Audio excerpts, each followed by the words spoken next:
Coma Man by Brooks Kohler, 2016. Written and published in the United States. Published by Brooks Kohler. This story is fiction. Similarities to any person, living or deceased, are a coincidence. This digital copy of Coma Man by Brooks Kohler was published by Brooks Kohler in 2025 for the purpose of adding the story to the Internet Archive. You may download, save a digital copy, and share the story, upload/republish for personal and commercial purposes. This audio version is read by the author. The author released this audio version with a Creative Commons license, CC by SA 4.0, Attribution Share Alike 4.0 International. Coma Man, written by Brooks Kohler in 2016. Read by the author, Brooks Kohler. Nobody understands when it all falls apart. I learned this when I received the call about Gerard. It was early morning in Boston. I was seated at the kitchen table. Before me, my oatmeal was cooling in a thick ceramic bowl, along with coffee in a favorite fat mug.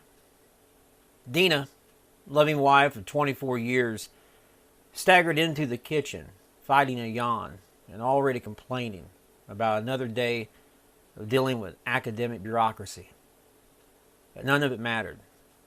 I just sat numb in my chair and staring at breakfast. "Something wrong, Calvin?" asked Dina. She had noticed the cell phone resting in my palm. "Gerard's dead," I replied, cold and sterile. "He killed himself last night. I need to go to Nashville as soon as possible. The funeral is Saturday." With the news of Gerard trailing me, I entered through the doors of the history department and made my sorrowful way down a hallway lined with doors and filled with the faint sound of National Public Radio commentary. I arrived where I should be and inserted my key. A university has an institutionalizing effect akin to an insane asylum. I no longer view the educated world as a place of learning, but as a place of keeping. The only time I truly feel at peace is in my office, while seated behind my gold-grained desk. And though they may not express it, I am certain my sentiments are shared by many colleagues. We are all in the prime years of life. Dina, myself, and our privileged friends. Retired and celebratory toasts are waiting for us, along with sandy beaches and the occasional honorable mention in the alumni mailer. Before I turned on my computer, there was a tap at the door, and the familiar wafting of rose petal perfume leached out and tickled my nose. I looked and saw Rhonda, the department secretary. She had been doing her daily routine of going door to door to deliver interoffice mail and collegiate gossip. Disgruntled academics are a norm, and complaining moves like a fever from department to department. Rhonda is a carrier of this bitter mood, but never a nuisance. In fact, I doubt any of us would have a job if it were not for her. Rhonda is the female incarnate of the great empower Oz. For anything we cannot figure out, we go to her, and she fixes the problem. If anything makes me believe in God, it is that Rhonda has no education above high school, yet she tends to the wounds of us angels of the ivory tower. Gerard was in my thoughts and would not leave. The entire morning I moped around in some strange sort of funk. Finally at noon, while seated in the cafeteria, instead of listening to the same dire drivel that usually poured out of my colleagues' mouths, I raised my eyes from a cooling bowl of overpriced bean soup and asked, "Did anyone, besides me and the devil, hear about Gerard?" The dumb, ignorant, shallow looks that fell on me were beyond contempt. I could have remained quiet and listened to Barnes brag about yet another paper he had submitted to the annual European Conference in Memphis. An essay written from the rehashing of reinterpreted scholars who would no doubt be accepted and boost his vita. But I had to speak up and give credit to a man we had all worked with. Each eye chastised me several, and Barnes broke with, "We did, and we're sorry." After leaving Maryland, some 10 years earlier to teach film history in Nashville, Tennessee, Gerard's life remained anything but pleasant. It soon became apparent that his Yankee blood was not suited for the stifling heat of the South, making him a perpetual grouch to anybody or anything that got in his way. When it was learned that his wife, Eleanor, had less than a few months to live, Gerard decided to blame the humidity instead of his gift of secondhand smoke he had offered to every person who ever came into contact with him. Dismissing the Surgeon General seemed to make sense for all those in denial, including myself. After all, Gerard and Eleanor had moved to a city that had killed many hillbilly dreams. But Dina assured me that Eleanor's demise had nothing to do with comfort, and everything to do with Gerard's incessant need to chain smoke in true noir fashion. And looking back, I now believe she is right. Eleanor had lung cancer, but had never smoked. Nobody, for what I know, had seen the woman enjoy any vice unless it came attached to a page in a novel, and gave her choices that fell somewhere between Charlotte Bronte and Nicholas Sparks. Those vices require more than imagination. They required a miracle. She was, by all standards, the prude queen with the rude king, a member of the court who walked into a room as collected as a kitten and as silent as a breeze. Hardly a word came from her lips that did not sound lifted from a much too bragged about classic. Her mood was simple, consistent, and boring. Eleanor was pampered. She did not work nor want. With Gerard's status and security, she simply had to adopt the life of a clam and exist. Gerard would provide the current. She would provide the company. Her life consisted of front porch wicker chairs and dirty knees from flower gardens. A bad day for Eleanor was not being able to get the Keurig to adjust to the proper cup. In some ways, one could argue, though it be unkind, that Eleanor was no more than a parasite that fed off of Gerard's money, so she could enjoy the semblance of life. With the help of Rhonda and the aid of graduate students who were more than willing to climb Everest for a career beyond low-paying adjunct, I kissed Dina and left Boston on Friday before the funeral. When I landed in Nashville, it was my luck that it was raining. As I stepped out to catch a cab, I thought, Gerard would love this. It would remind him of a transition in a 1950 soapbox thriller. The kind of transition that was so predictable, one would pound his fist and demand a refund. Metaphorically, a refund on life. Despite the rain, Music City was warm and muggy. Within a few hours, I could understand why Gerard despised it. Aside from the ungodly hum of traffic and the monotonous waves of tourists that arrived on pilgrimages to gawk and stumble from bar to bar on weekend vacations, the air had a smell akin to a mud mixed with vinegar, disturbing the appetite and doing little to promote the romantic idea of southern adventure. From my motel window on West End, it vividly occurred to me that Gerard was the kind of man who wanted to be personal friends with Al Capone. and have drinks with F. Scott. As a character, I could picture Gerard strolling the sidewalks of vintage Manhattan in a suit, pressing conventions with his flowered wisdom, and walking hand in hand with the green fairy while flicking a cigarette cherry. When they banned smoking on our campus, such a man became known. This was the protesting 1990s, when students first began to flex their intellectual legs around modern inconvenience, one of which was not smoking. However, at the time, our Boston University had an authoritarian dean who loathed cigarettes and had even harsher view for attractive co-eds who wore ripped jeans and vanity sunglasses while they commingled under trees to enjoy a liberating Parisian experience.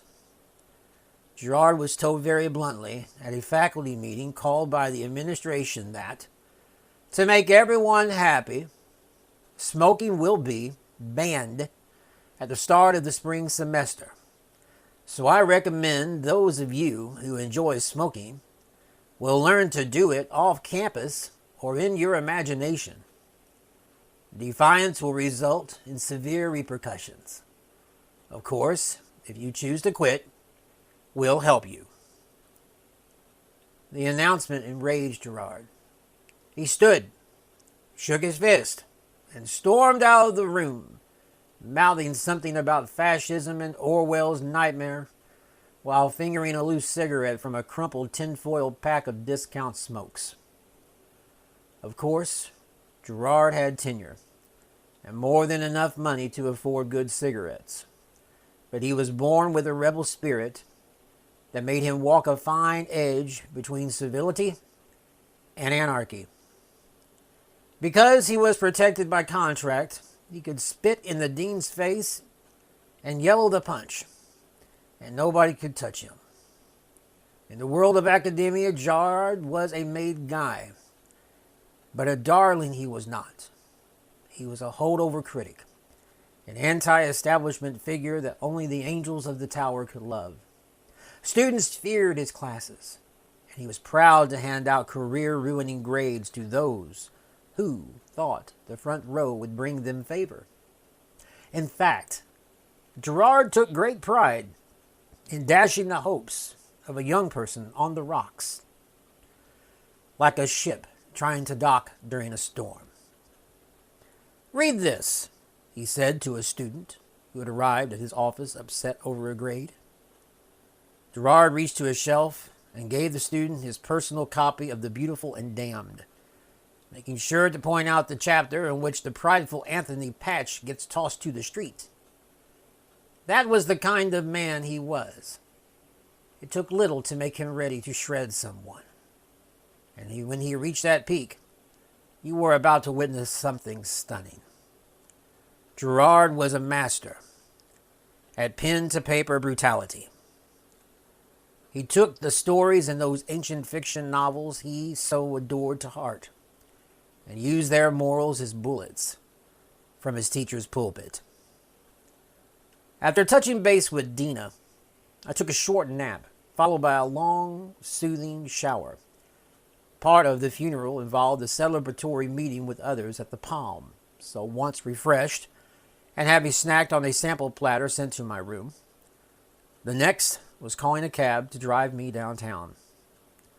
Since Gerard had moved to Tennessee, our visits had been sporadic. Oddly enough, I had never met any of his compatriots. Either out of contempt or shame, Gerard kept school and friends off limits. He did the same in Boston, making him something of a sought-after recluse.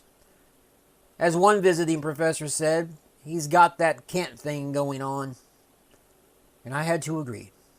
Gerard, being the movie scholar he was, understood how to make people interested in a shadow. By staying out of the self-promoting limelight of academia, he did, as a consequence, create a fan base that overlooked his rough, arrogant demeanor that bordered on bullying and correcting father. The thing that Gerard learned was that sometimes the harder you make your students work, the more you are respected. For an academic wanting nothing but praise, it is a damaging trade-off, especially when one considers schools love edutainers. I myself have seen associate professors who were young, attractive, and easygoing, human versions of a Ken doll, failing to get tenure simply because of a lackadaisical approach that kept them from being labeled as pricks. It was common knowledge that Gerard seldom gave A's. He preferred C's, based on his belief that nobody was perfect. In fact, he had a sign on the wall that read, "You earn the grade you work for.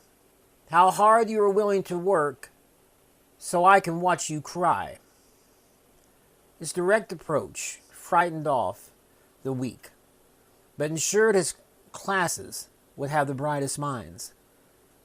"I can't take a lot," he once said, "and I loathe asking questions to get back that stupid look."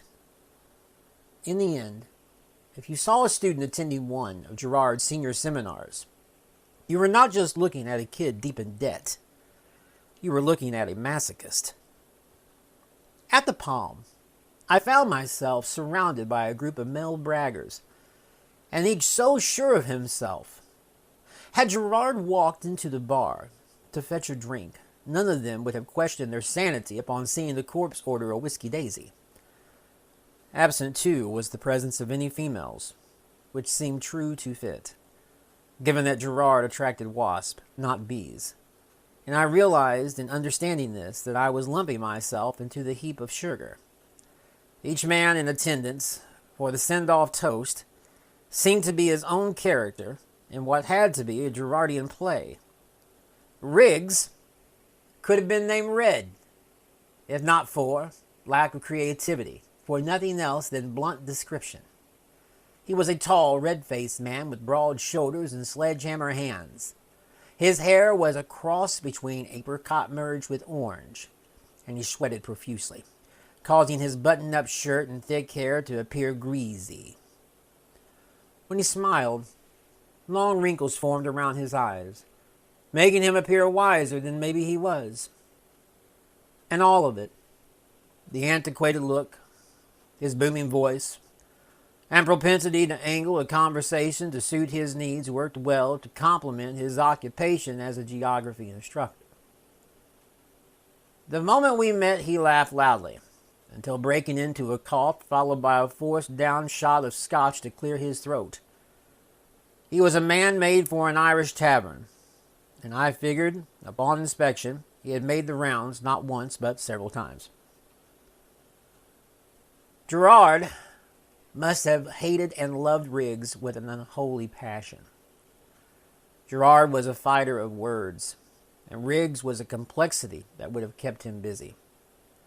Johnson, on the other hand, had somehow slipped past the gate, and had done so for no clear or rational reason other than wanting to see what was on the other side. He was short, chubby, and the kind of man I pictured Piggy from Lord of the Flies would have become had not a rock smashed him in the head. From the start, I found the runt to be a standoffish, quiet prototype of the stereotypical geek. His hair was dark and combed to the side. His eyes were magnified behind thick-framed glasses. Johnson was no doubt one of those who went into teaching because he felt inadequate to do anything else in life.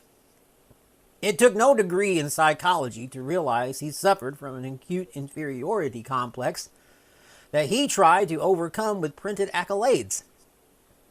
I did have to postulate why he would be attracted to Gerard, a man who had little patience for people, let alone those who lacked confidence.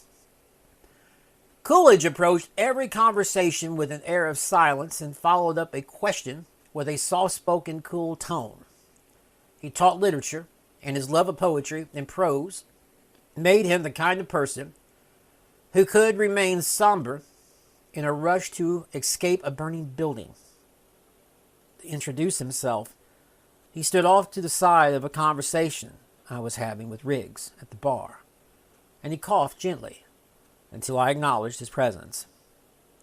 When I turned, Riggs shouted, "I'll have another, and whatever he wants, I'm buying." I tried to excuse the offer, but Riggs had the look of a man so determined to see another drink, and he might kill them just for the opportunity. So I ordered a Jack and Coke while Riggs took on another scotch. Our glasses in hand, we toasted Gerard and tossed back a shot. Riggs licked his lips and asked, "How long are you in town?" "Until it's over." My reply made him laugh, and he gave me a firm comrade hug with one arm. His grip on me was so tight, I felt my bones shift. I was convinced right at that moment that in a previous life Riggs had been a Viking, or some rough character with brute force. The night winded down, and I returned to the hotel on West End. As I was entering the room, my cell phone rang. It was Riggs. I had forgotten we exchanged numbers. He was spitting out some gargled speech that was undecipherable before the phone went silent. It had all been too much excitement for one day, and I proceeded to bed, where I removed my jacket, tie, and loosened my collar. With Dina on my mind, I called home and checked in. She was still up, but sleepy. Her entire day had been spent going over some proposal for the university. As I listened to her talk, I thought back about how happy she was when she landed the job working in administration, and how we both thought it would be a good fit and ensure me nepotistic tenure. But as she talked, and I listened, I could tell our naive bliss had played out, and we were both at that point of knowing a salesman behind a curtain controls the wizard. At some point during the middle of the night, I heard a sound. I opened my eyes and stared at the ceiling. For a moment, I thought I was dreaming, but the sound came again, and this time I realized it was coming from the door. Rising, I turned on the lamp, reached for a shirt, and stumbled to the peephole. I peered out and saw the face of a beautiful young woman with long brown hair who looked to be in her early 30s. I peered over my shoulder and caught a glimpse of the time on the digital clock. It was definitely too late for a chance meeting. Either she was mistaken on the room, or she was intentionally at my door. "Who are you?" I asked, unlocking but keeping the door secure. "Are you Calvin?" She introduced herself as Melody, and shockingly the offspring of Gerard. Opening the door, I found an angel of a girl wearing an unbuttoned raincoat, and beneath the coat was a professional suit. Hanging from her right shoulder was a lawyer's satchel. Stepping back, I allowed her in, and let her know immediately that I was sorry for her loss and that I had no idea she existed. To this, she simply smiled and took a seat in one of the comfy chairs situated in the corner, and at that time she reminded me of her father's desire to keep things secret, including children. Reckless and confused, I asked bluntly if she was the only child, and she confirmed she was. It was so strange to think that Gerard had a daughter, especially one so ladylike, given he was so rough around the edges. I sat down on the bed, stared at her, and she stared at me as though she was an investigator who had just discovered the person she was tailing. Without much words, she opened her satchel and pulled out a yellow envelope that was well used. She said, "I'm handing my father's affairs. This belonged to him, and he wanted you to have it. It is a manuscript." Handing over the envelope, I took it into my unsure hands and stared down at it. A life's work in one yellow package, I thought. "Your father meant a lot to me," I commented. "You're the first outside the family," said Melody. Most thought he was a cold, heartless prick. She stood up quickly. Well, it's been nice meeting you, Calvin. My phone number is on the back of the manuscript. Walking up to me, she reached out to shake my hand. An awkward moment followed, as her wrist dangled before me like a limp rod. Mentally, I questioned her quick departure, and it occurred to me that outside the handling of the affairs of Gerard's estate, Melody was not, if ever, part of his complicated life. So I placated my taking her hand in friendship from the bed and escorted her to the door.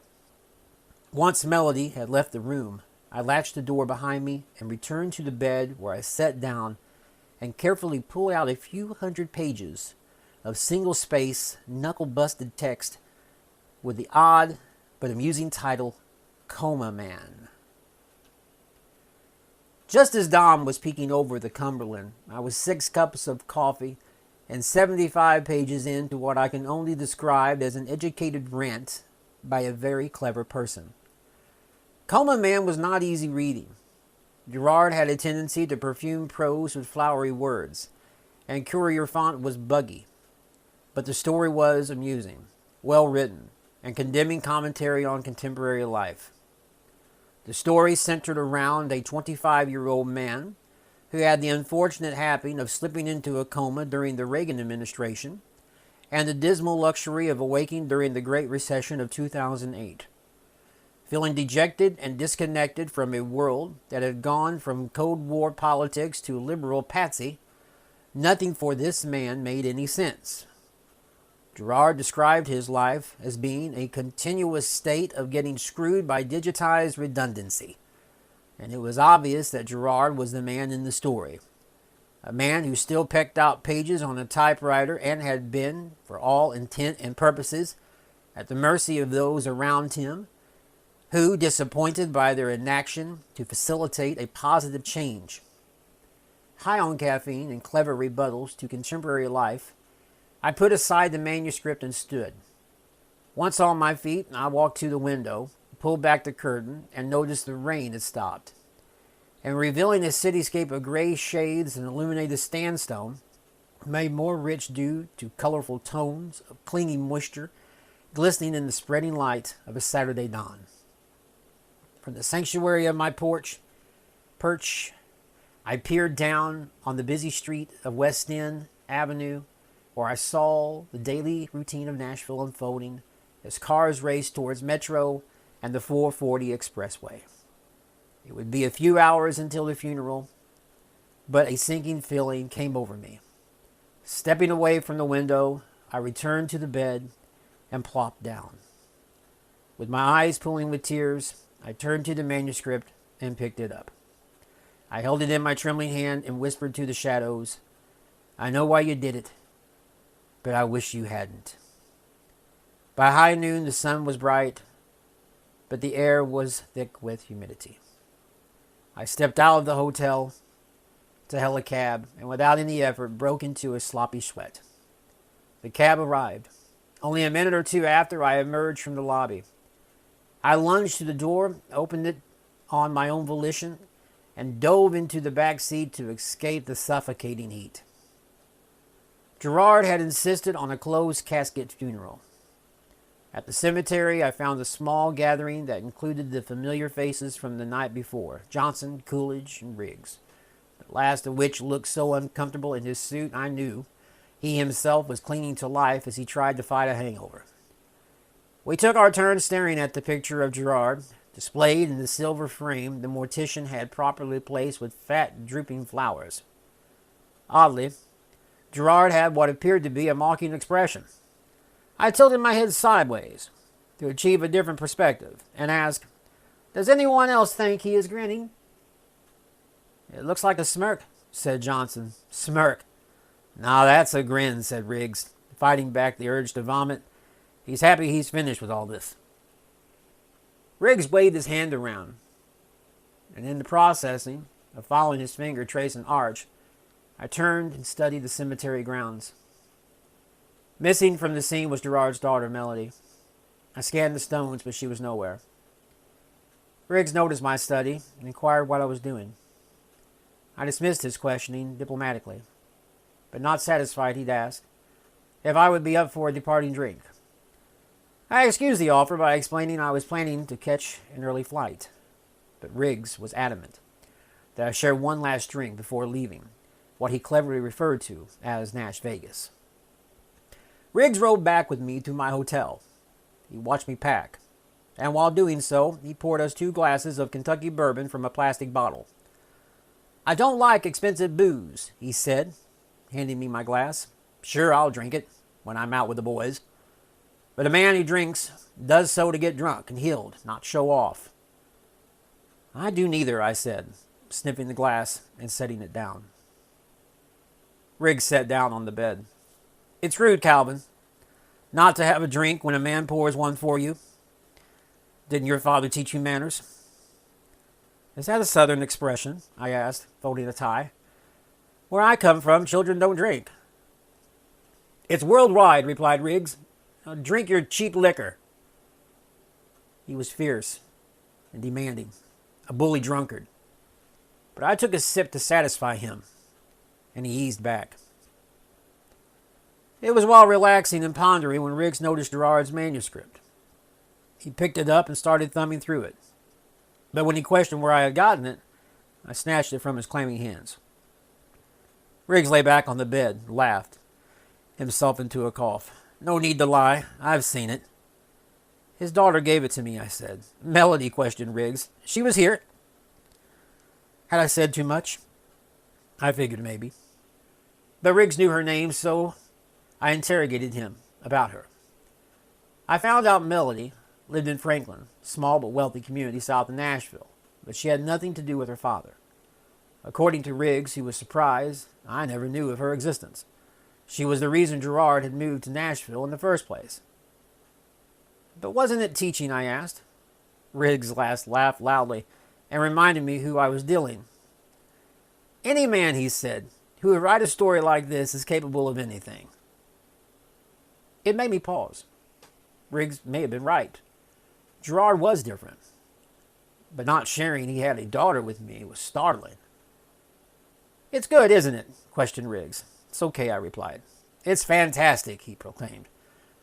"A bit of a sedition in a world so complicated with formality." He was becoming drunk and on the verge of belligerence. So I took the manuscript, placed it in the envelope, finished packing, and rushed him from the room. Once back home and settled into my teaching routine, I decided to call a friend in New York who worked for an academic publisher. And from this conversation, I was put in touch with an agent who specialized in books of significant importance. After a week of courting via email, I was asked to mail the manuscript to an address in Boston where a beta reader would give it a test read. I did as instructed, and 3 weeks later I received a phone call from a man named Wayne who said he was interested in the story, but wanted a friend he trusted to give it a second read before he made his final decision. What followed was 2 months of my waiting patiently.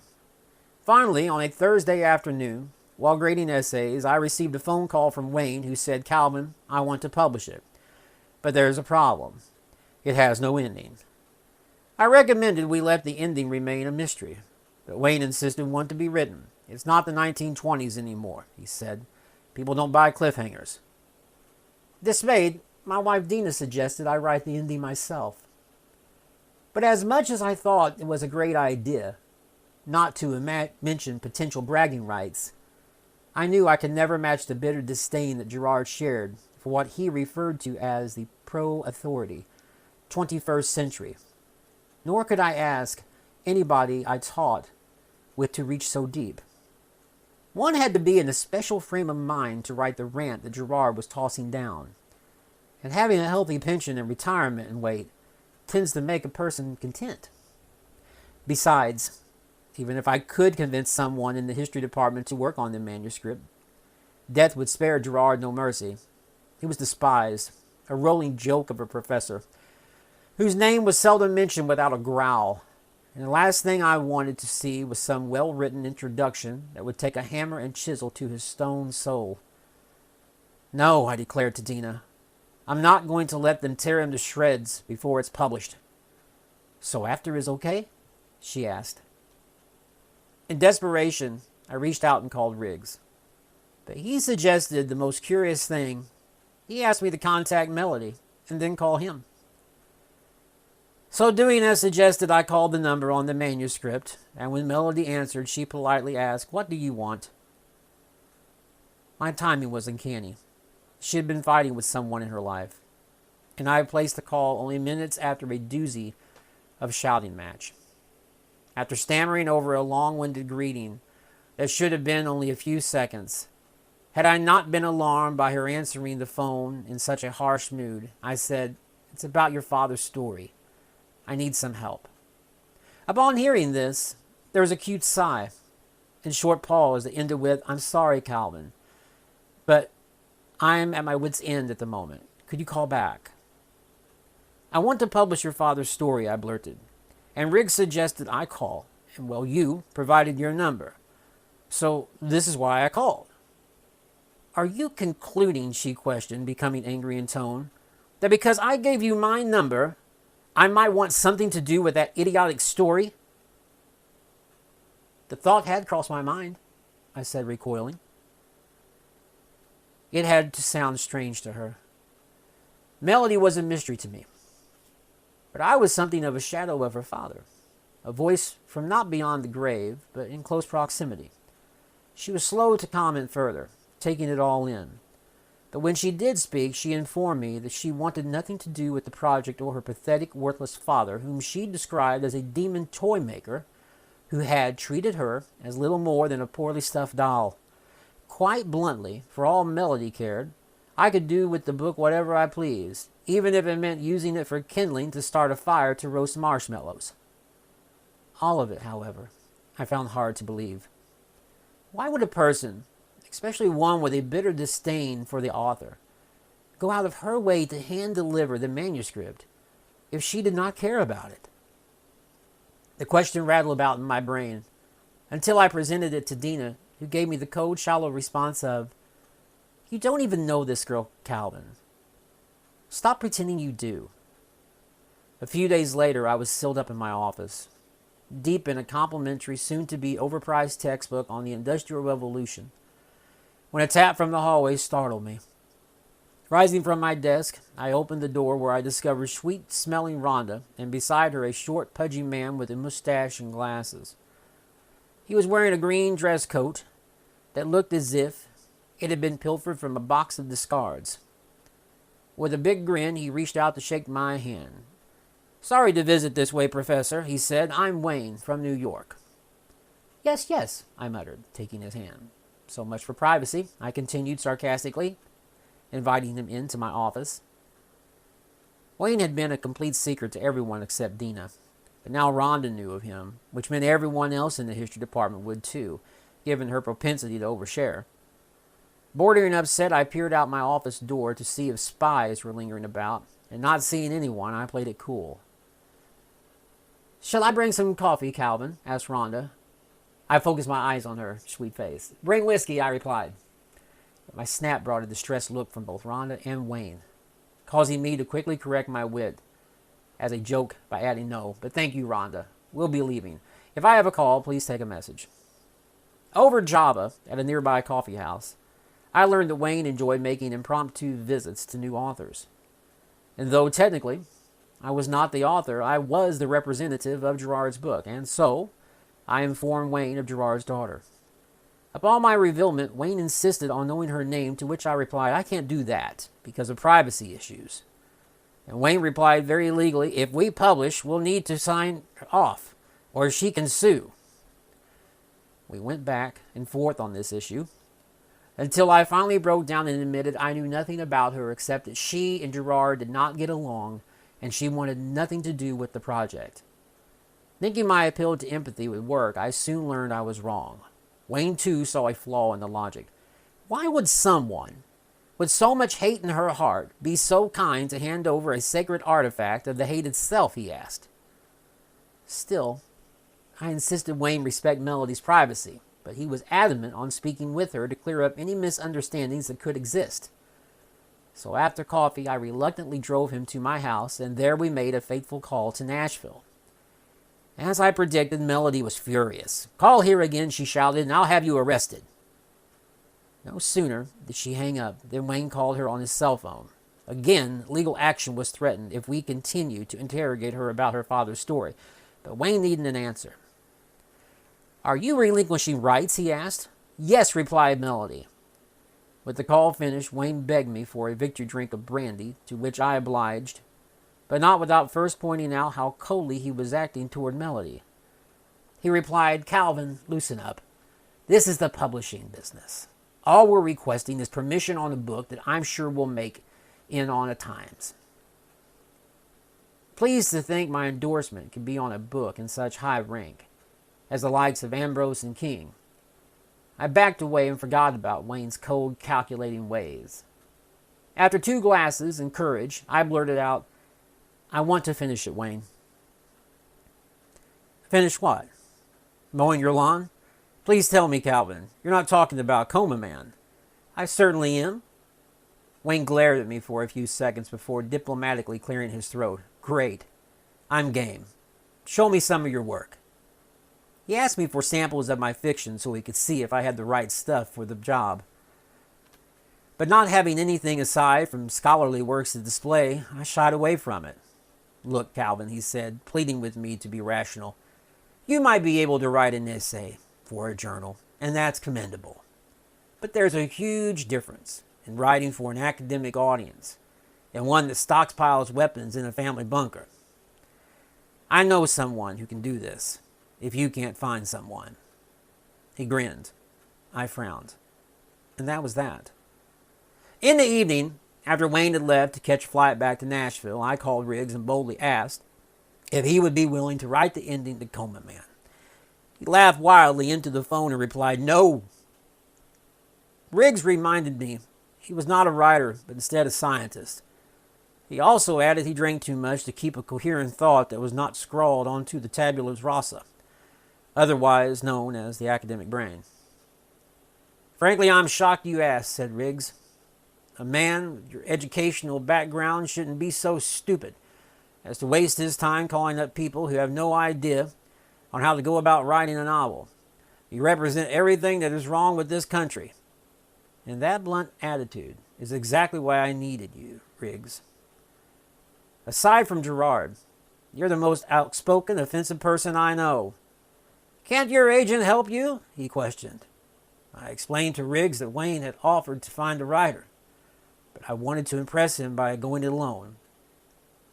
Riggs found this appalling and scolded me with belligerent temper.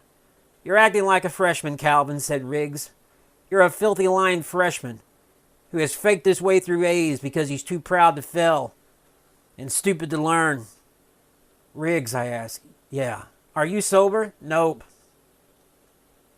Unable to entice Riggs, I slipped back into my mind and thought about whom I could call for help. Dina was as perplexed as I, but she was a calm, cool, and collected woman who only exploded between the hours of 9 a.m. and 5 p.m. After that, she put her business tension on hold. When she found me at the kitchen table at 11:30 p.m., going through a shoebox filled with business cards, her first move was to rub my neck. Her next was to lean down and whisper, "Time for bed." The next day, I marched to my office with Coma Man jabbed into my shoulder-strapped satchel, biting back the 2 cents I planned to give Wayne once I got him on the line. What ensued was a shouting match in which Wayne argued I was becoming obsessed and hinted that I might need mental help. Barnes, who shared a room close to mine, heard my voice raised in a piercing pitch and tapped on the door. I waved him off, but he insisted and opened it. "You do realize we are trying to work?" "You do realize I'm on the phone," I replied sharply. "Yes, and so does the rest of the department. Keep your voice down. We have students." I looked sternly at him, and he backed away, closing the door as he did. The brief pause had allowed Wayne the chance to refresh his thoughts, and I had the opportunity to catch my breath. In no unsubtle way, he explained to me that he had talked to a publisher about the book, and there was interest in the idea, especially since so many people were skeptical of technological bliss caused by growing fear of surveillance. "It could be a New Orleans slant," said Wayne. There's a lot of people tired of all this technology. Let's just hope they read ebooks. Taken back, I sat down in my chair and relaxed. Really? Are people saying that? That's what I think, he continued. Look, Calvin, there's interest on my end for a distribution deal into Europe, Britain especially. And I'd like you to write a forward, given your close connection to Gerard, but Coma Man needs to be finished. And by someone who knows how to write intellectually malcontent fiction. You have anybody in mind, I asked. Yes. But they're all doing time in federal prison. Are you joking? I can never tell. Look, let's not play games here, Wayne said. We've wasted enough time already. We need to find someone who is paranoid but sane. A tap at the door startled me. Thinking it was Barnes again, I dropped my forehead to the table and shouted, I'm on the phone! Calvin, a sweet voice replied through a crack in the door. I looked up to see Rhonda peering through. It's good. What's good? She entered and handed me a copy of Gerard's manuscript. I hope you don't get mad. I made a copy for myself. Surprise flooded my eyes, and I asked, How did you do this? When you asked me to make a copy, I made one to take home. This is intellectual property. Calvin, Wayne's voice blared from out of the phone.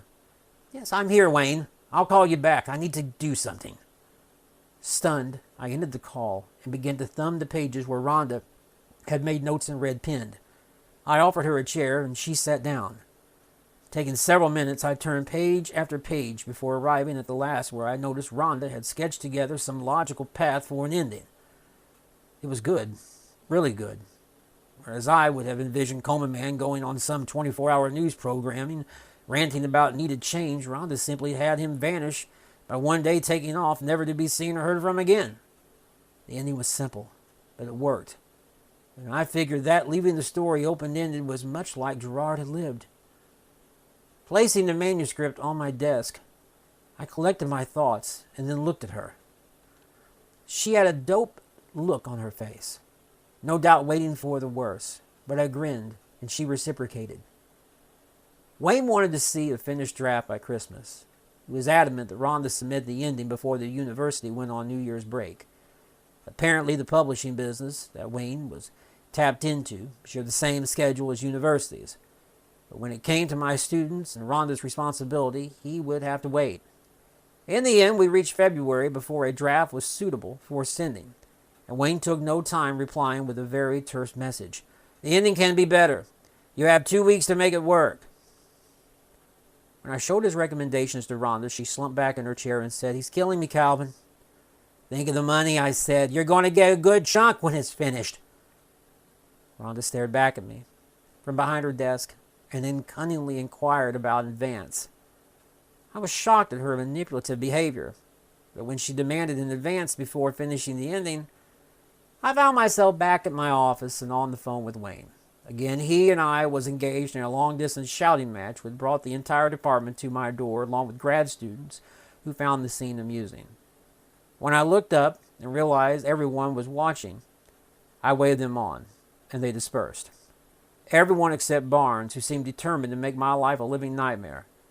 Pressing mute on the phone, I asked, What do you want? I want to help. And how do you propose to do that? By writing. Can you write fiction other than what you present at conferences? Barnes smirked and entered my office. Explaining to Wayne I would call him back, Barnes took a seat and revealed something to me that I never thought was possible. Humbly, he admitted his paper, the one submitted to the European Conference, had been rejected on the grounds that it was deemed boring. I haven't told anyone, said Barnes. You told me, I replied. Don't I count? He chuckled and leaned in. Let me help, finished Coma Man.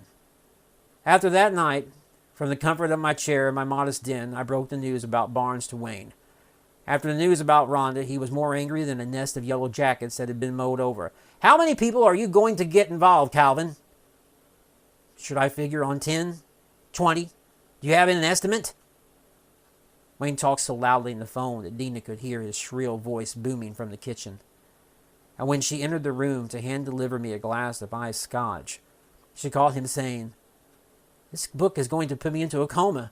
If the heart attack I'm working on doesn't get me first, I need that book. The call ended. I looked up at her, with disdain for Wayne. She was holding the glass. He's mad, commented Dina. And what would you ever make you think that, my darling? Dina cradled a sip before handing the scotch to me. I slurped down a few and then relaxed into my chair. She reached out and patted me atop the head. I'm going to call it a late night, she said. And I'm going to put on some Wilkerson and get drunk. She took a few moments to rub her fingers through my hair, commented on a winter dandruff, and let her hand glide off and onto my shoulder as she pulled away to exit the room, leaving me to achieve a moderate yet blissful buzz. The next morning, Barnes was waiting for me at my office. Calvin, I need this, he said, as I unlocked the door. I'm stuck in writer's block and I need something to fix it. Tired and reeling from the effects of the scotch, I entered my tight confines, pulled out my chair, and dropped on the leather-covered cushion. I was thoroughly exhausted from drink and the book. It's a story about a guy who comes out of a coma only to find the world less than appealing, I said. Barnes looked perplexed, as if something was wrong with the story. I inquired as to what he was thinking, and he started to say something but caught himself. I figured it was because he had so many times been rejected that maybe he had learned a new trick, but I was wrong. Why on earth is it that? He asked. Floored and disgusted, I pounded my fist. Barnes jumped. Because that's how Gerard felt, and that's what he wrote. Barnes studied my face. We had never gotten along. He had always been the first one to criticize a new idea, and the first one to promote his own. I could tell he was trying to think of something clever, to weasel his way out of asking such a stupid question. But he was stumped. I have work to do, I said. Can you leave and come back? Rhonda tapped the door, catching us both by surprise. She showed that wholesome expression she was campus known for. So did you talk to Wayne? She asked. Dumbfounded, amazed, her question locked me into a moronic gaze of disbelief until a switch keyed me on. I can't take it, I said, throwing my hands in the air. You, said pointing to Rhonda, can write. But you want money. And you, I concluded, aiming my finger at Barnes, can't write, and you want to. I don't know what's more pathetic. Am I not understanding why Gerard took his life, or am I trying to figure out why I don't take my own? Calvin, gasped Rhonda. Well, I'm only stating the obvious fact. Ever since this book was handed to me, it's caused me nothing but headaches. And Gerard, well, he was not a headache. He was my friend. Another tap interrupted. A bald-headed man wearing chrome-framed glasses poked his head into the conversation. Morning, Rhonda. Barnes, he said. Morning, Dr. Fuchsia, said Rhonda. Edwin sneered. Barnes. Calvin, Edwin asked, may I have a word with you? Edwin Fugit was the department chair, and a man who dressed like it was 1940 with the sensibility of a 1960s Republican. If the ivory tower led to Mount Olympus, Edwin was our Zeus. He was a direct, opposing force who persuaded through brash elitism and a general mood of snobbery. Next to the board of the university, Edwin was it. He boasted a beer gut grown on the finest Belgian hops and enjoyed bragging on his children who were doing quite well, despite being born with silver spoon in mouth syndrome. Edwin's impromptu visit could mean only one thing. I was in trouble. Now look, Edwin, I said, gaining the lead as I walked with him through the hall. She was putting pressure on me. Who, Rhonda? Asked Edwin, stepping into his office and waving me in. He closed the door as I entered. Are you going out of your mind, Calvin? Why on earth would you ask the secretary to write a book that might make it on the bestsellers list? Were you seriously going to give her credit for something you should have been capable of doing yourself? Edwin moved to his desk and took his pontificate's throne. He crossed his legs and put his pointing fingers tip to tip as he became perplexed on the thought. How long do you need? He asked. I figure I can finish the manuscript in a month if I type it myself. You mean if you lie and say someone else typed it? Tell me, what's Barnes lingering about for? He wants a motivational boost. Yes, I would say so. After the conference. Rejection. Edwin shriveled in his chair and zeroed in on the window that had a view of the faculty parking lot. We're lucky, Calvin, said Edwin. We get an above-average salary, a gold package retirement, and are seldom ever told we're wrong. Students fear us, society thinks we're privileged, and we are. He spun around and faced me. In winter, it's tight. Sweaters and yoga pants. In the summer, it's shorts and flip-flops. But Gerard was not like us. Edwin pulled out a drawer in his desk and retrieved from the cavity a copy of Coma Man. He placed the manuscript in front of me and tapped it with a finger. Gerard was cynical, Calvin. He was bitter and willing to accept just how fortunate he really was as a professor and a man. Edwin stood up. Had it not been for his threatening to sue every time it rained on his parade, he would have been tossed out into the street for the way he treated us. Finish your story, but don't become it. An hour later, I was up on the 5th floor of the stacks in the university library reading Walden when a soothing hand touched my shoulder. I peered up at the mesmerizing eyes of Dina. Henry David, how fitting, she commented. If you're planning a revolution, I'm afraid you're going to need a permit. Can you help me with that? Maybe. I already have, she sighed, touching my cheek. Everyone is mad at me. You're channeling Gerard, said Dina. You sound like Edwin. She grinned and took the chair next to me. Leaning her head against my shoulder, she yawned and continued with, I'm bored with higher ed. Let's get away for a while, a weekend trip to see what everyone else does. I need to write the ending. Dina lifted her head, but Wayne said no. I say agree with Wayne. What else can I do? Rhonda insists on money. Evan wants it finished. I have no options. I need my mind back. You have Barnes. He's desperate, I said. Besides, he'd only find a way to tear Gerard to shreds. I can't let that happen regardless of the overall opinion of him deserving thus. You could pay Rhonda and ask Wayne for the money later. Are you serious? How much could she possibly want, Calvin? Are you implying I can't finish this? Darling, said Dina, I married a professor who spent 4 years writing his doctoral thesis when it should have taken 2 at tops. Yes, saying there is a remote chance you won't. The next day I pled with Rhonda to reconsider completing the story, but she refused to work on it. Even after offering her husband $2,000, she declined. A sneaky suspicion was that Edwin had said something to her, but I was finished with pressing the issue. Disgusted, I called Wayne, but was sent to voicemail. Many hours later, well into the evening, when his call did come in, I knew before Wayne said a word that he was backing out of pursuing publication of Coma Man. It's not you, Calvin, said Wayne. It's just going too slow. After spending months, days, and hours trying to get the manuscript to market, the project was being shelved because it was removing Wayne from more sure bets. And the moment the call ended, I felt a lonesome weight lift that caused me to break down and sob uncontrollably in the privacy of my palms. The month of May came and passed on smoothly to June, July, and August. Warm weather greeted another graduating class. Barnes finally received bragging rights when a refined version of his lackluster paper was accepted at a conference in Memphis. And sanity returned to my life once I decided to put Gerard's story behind me and focus on the certain future. Then one warm day in September, I returned home and discovered a yellow envelope sitting on the porch at the base of the front door. Reaching down, I picked up the mysterious item that had no return address, but definitely had some weight. When Dina came home hours later, she discovered me spellbound at the kitchen table. Calvin, everything okay? Coma Man, Dina. It's finished. Had I been put through a nightmare for the sake of some sick, demented retribution? There was no way of knowing. But when I informed Wayne of the arrival of the mysterious envelope and that it contained the finalized ending to Coma Man, he was ecstatic and set me to task of writing it forward. But how was I to do it?